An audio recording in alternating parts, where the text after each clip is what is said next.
लोगों को भरोसा उठ गया किससे? वेमार रिपब्लिक से। अब देखो वेमार रिपब्लिक से जैसे ही भरोसा वगैरह उठ गया, पूरा फर्टाइल ग्राउंड किसका बनने लगा? आपका डिक्टेटरशिप आने का। इसी का फायदा किसने उठाया? नाजिज्म ने। ठीक है। ग्रेट डिप्रेशन 1928 में जब ग्रेट डिप्रेशन आया तब नाजिज्म ने कैपिटलिस्टिक आइडियोलॉजी जो फेल हुई थी उसको क्रिटिसाइज किया। ये कैपिटलिस्ट आइडियोलॉजी तो चली नहीं। अब क्या कर सकते हैं हम? ठीक है। अब हमें कुछ डिफरेंट फॉर्म ऑफ गवर्नमेंट लेना पड़ेगा। We can not just lie on the path और ideology of western countries and USA. ठीक है। अब क्या करने लगे? जो धीरे धीरे देखो नाजी पार्टी का रोल आने लगा ग्रेट डिप्रेशन के बाद से। इसने जर्मन्स के पास को ग्लोरीफाई करना चालू किया। ठीक है। और जर्मन्स को क्या बोला? सबसे बड़ी दिक्कत जिसकी वजह से वर्ल्ड वॉर 2 हुआ, जर्मन्स को क्या बोला? Germans are pure blond Aryans, Aryan race. यही थी सबसे बड़ी दिक्कत। Pure blond Aryan race who was born to rule. ऐसे चीजों से लोगों का दिमाग खराब होना ही है। ठीक है। अब नाजीज को क्या लगा कि communism and Jews are their greatest enemy. इस वजह से क्या आने लगा? और फिर क्या बोला? क्या we have to avenge, revenge लेना हमें ट्रीटी ऑफ वर्साइल्स का। We have to take avenge of treaty of Versailles. और इस वजह से क्या करने लगे? नाजिज्म ने एक ग्रुप बनाया जिसका नाम था ब्राउन शर्ट्स। ये एक तरीके का आर्म ग्रुप था। तो ये बड़े बड़े कैपिटलिस्ट, डेमोक्रेट्स, सोशलिस्ट, कम्युनिस्ट, इन लोगों को एसेसिनेट करने लगा। ठीक है। एसेसिनेट करने लगा। तो इस तरीके से नाजी पार्टी चलने लगी और नाजी पार्टी लोगों में पॉपुलैरिटी गेन करने लगी। 1932 में क्या हुआ? 1932 में इलेक्शंस हुए जर्मनी में।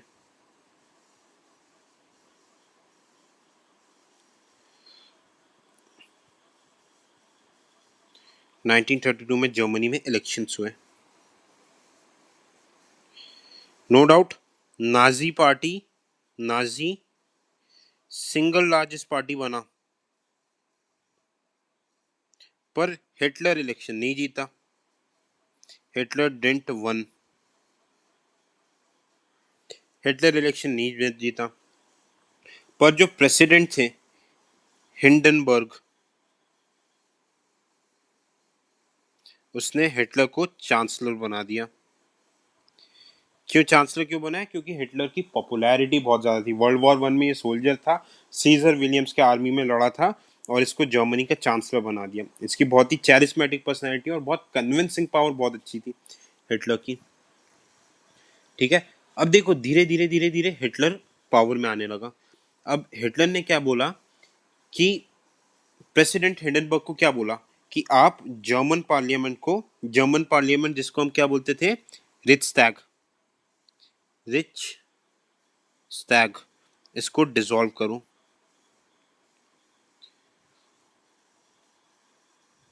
और 1933 में एक साल के बाद री इलेक्शन कराओ। हिटलर को क्या लगा? भाई ऐसा होगा तो मैं जीत जाऊंगा, पर अनफॉर्चुनेटली फिर से नाजी पार्टी नहीं जीती। नाजी पार्टी मेजोरिटी में नहीं हो, हिटलर इलेक्शन नहीं जीता। अब देखो जैसे ही हिटलर इलेक्शन नहीं जीता तो 1934 में क्या हुआ? हिटलर ने डिक्टेटरशिप पावर एज्यूम कर लिया and became the president of Germany.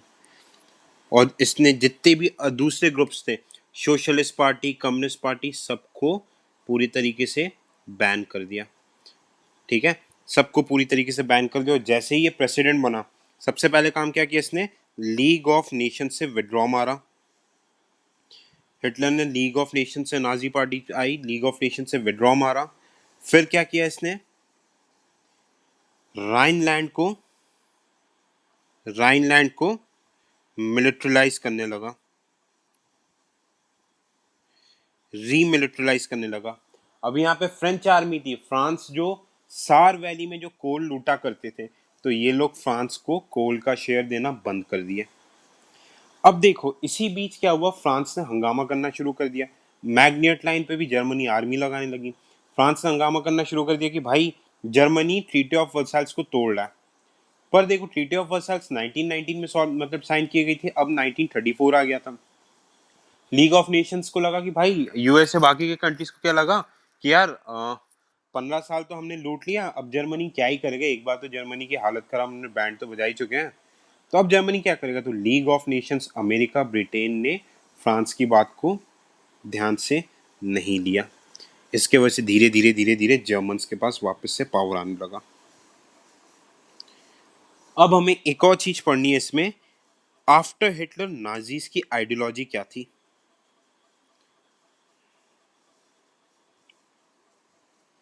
Nazis की आइडियोलॉजी देखो, इस तरीके से एडोल्फ हिटलर 1934-35 तक पावर में आ गया। अब फिर हमें देखना है कि नाजी पार्टी की आइडियोलॉजी क्या थी।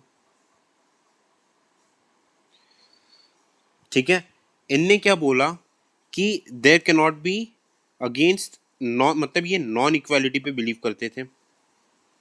नॉन इक्वालिटी पे क्यों बोलते थे, क्योंकि they considered German as blue eyed pure Aryan race. ठीक है, और इनके हिरार्की के हिसाब से जूइस लोएस्ट होते हैं, यहूदी जो इजरायली होते हैं वो लोएस्ट में आते हैं। हिटलर बिलीव करता था Charles Darwin theory. Charles Darwin की क्या थ्योरी है, survival of the fittest. Hitler भी ये बिलीव किया करता था कि German race is the fittest race and it should only survive, and all the races should perish or be subordinate to German race। यही आइडियोलॉजी है German लोगों में फैलाने लगा। फिर इसने नाजी पार्टी ने यूथनेशिया प्रोग्राम चलाया। यूथनेशिया मतलब क्या रहता है, वॉलंटरी अगर आप अपनी जान को दे देते हो। तो यूथनेशिया प्रोग्राम में क्या किया लगा कि सबसे पहले जो मेंटली एंड फिजिकली हैंडीकैप्स थे, German handicaps were killed euthanasia program में। सेकंड, इंफीरियर रेस, ठीक है, फॉर एग्जांपल ब्लैक्स। ठीक है, फिर जो दूसरे इंफीरियर रेस थे जैसे थे जो अकॉर्डिंग टू जर्मन्स, जिसमें आपके कौन कौन से आ गए, ज्यूइस वगैरह, इनको लगा कि भाई अगर ये रहेंगे तो बायोलॉजिकल प्योरिटी आर्यंस की बिगड़ जाएगी। तो इस वजह से क्या हो गया, इनको कंपेल करने लगे टू लीव जर्मनी, जर्मनी से निकलने की बात करने लगे। और कई बार देखो फिर गैस चेम्बर्स वगैरह भी बनाए जाने लगे। गैस चेम्बर्स में पोलिश बच्चों को, जूइस को भर भर के मारा जाने लगा, है ना। अब क्या करने लगे, जो पोलिश बच्चे थे, पोलैंड के, पोलैंड पोलिश पोलिश बच्चों का एक एक आपका जीन टेस्ट लिया जाता था। जो जर्मन जैसे दिखते थे, जैसे जीन टेस्ट में जो पास हो जाते थे उनको ये जर्मन फैमिली में दे देते थे। जर्मन फैमिलीज उनकी माओ से छीन के जर्मन फैमिलीज में दे दिया करते थे। और साथ ही साथ क्या करते थे, जो ये जीन टेस्ट पास नहीं कर पाते थे, रेस टेस्ट, उनको ऑर्फेनेज में डाल दिया करते थे। और ऑर्फेनेज में उनको पेरिश होने दे, मतलब वहाँ पे कुछ रिसोर्सेज नहीं देते, तो बच्चे भूखे वहीं पे मर जाते थे। जब फिर हिटलर की क्या आइडियोलॉजी थी कि the real power lies in the hand of youth, the real powers lies in the hand of youth, youth empowerment.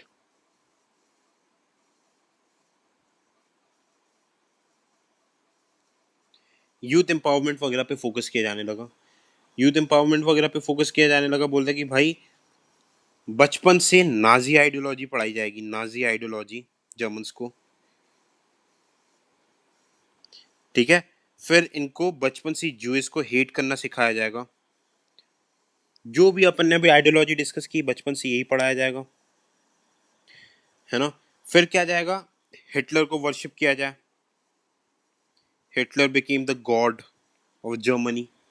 फिर साथ ही साथ बच्चों में एग्रेशन लाने के लिए स्पोर्ट्स, जो वॉयलेंट स्पोर्ट्स होते हैं जैसे बॉक्सिंग, ठीक है, कुंफू, टाइक्वांडो, इन सारे स्पोर्ट्स को कंपलसरी कर दिया। फिर compulsory military training,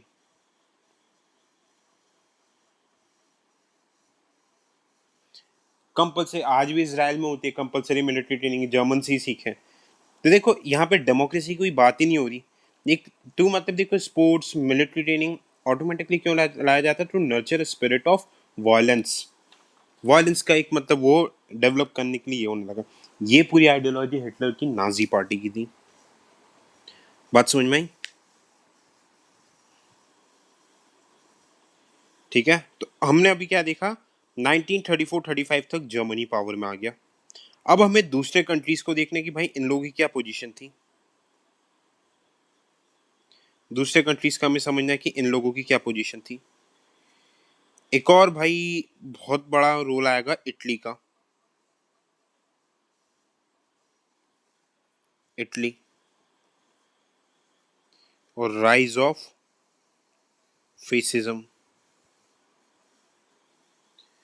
rise of fascism, ठीक है। अब देखो इटली में बहुत ज्यादा अनएम्प्लॉयमेंट था, कम्युनिज्म, डेमोक्रेट्स वगैरह आए जा रहे थे, है ना। इटली में अनएम्प्लॉयमेंट वगैरह इतना ज्यादा था, और फिर सबसे बड़ा रीजन क्या था, Italy felt cheated by allied powers. Allied powers से चीटेड फेल्ट किया था। और एलाइड पावर्स को क्या, देखो फर्स्ट वर्ल्ड वॉर में इटली ने एलाइड पावर्स को सपोर्ट किया था इस उम्मीद में कि ताकि इटली को भी जो भी लूट का माल होगा, जो भी वॉर से जो गेन होगा इटली को भी दिया जाएगा, पर इटली को कुछ नहीं दिया गया था। तो इटली को गुस्सा था इस चीज का। अब यहाँ पे क्या आने लगा कि इटली में जैसे जर्मनी में नाजिज्म था, वैसे इटली में एक आइडियोलॉजी आने लगी, फेसिज्म। अब फेसिज्म में क्या करते थे ये लोग, they preach the glory of Roman Empire. Roman Empire बोला कि भाई Italians are the superior race, ये बोलने लगे।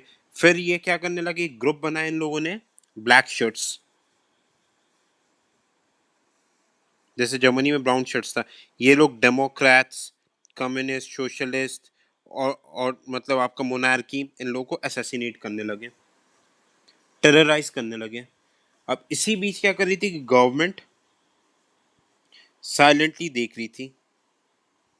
अब देखो जो फेसिज्म के जो लीडर थे इनका नाम क्या था, Mussolini, Benito Mussolini. Benito Mussolini जब गवर्नमेंट से ओवरटेक करने आया, मतलब जो इटली की उस टाइम पे जो मेन सिटी था मिलान को कैप्चर किया, तो गवर्नमेंट ने साइलेंटली पूरी पावर मुसोलिनी को दे दी।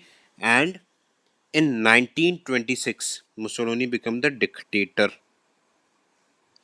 अब देखो फेसिज्म और नाजिज्म की आइडियोलॉजी ऑलमोस्ट एक जैसी थी, तो it was very very natural that Italy and Germany will become very good friends, ठीक है।